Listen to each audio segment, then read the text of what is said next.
قالت تقارير واردة من مقديشو أن المملكة القديمة الصومالية عقدت في مقديشو مؤتمرا كبيرة، وخصوصا قاعة الكبرى للمملكة القديمة الصومالية بقيادة قادة الأعلى للمملكة القديمة الصومالية، وإنهم يرى أن الوفود المختلفة يملؤون في القاعة الكبرى للمملكة القديمة الصومالية.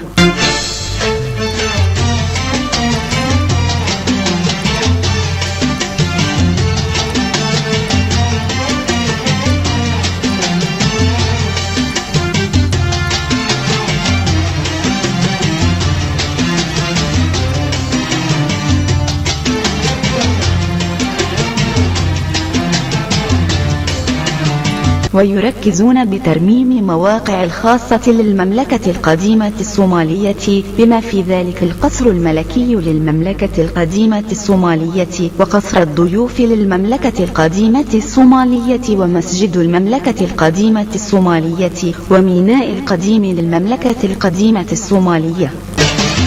يا بلاد الخير يا أرض النعم، يا كتاب المجد يا مهد الشيم، يا بلاد الخير يا أرض النعم، يا كتاب المجد يا مهد الشيم، كلنا نعشق ثراك، كلنا نهوى سماك،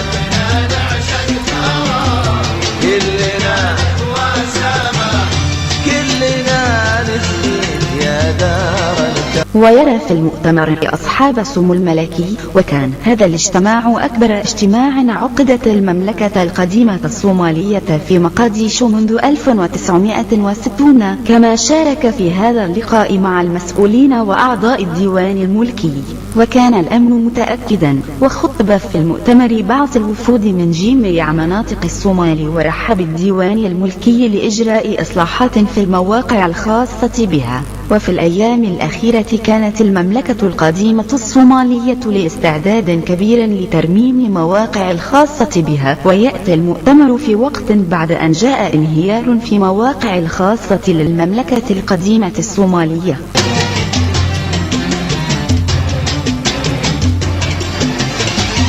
في ذرة التاريخ بالدنيا مدى، وكل يوم يزيد فخرك فخار.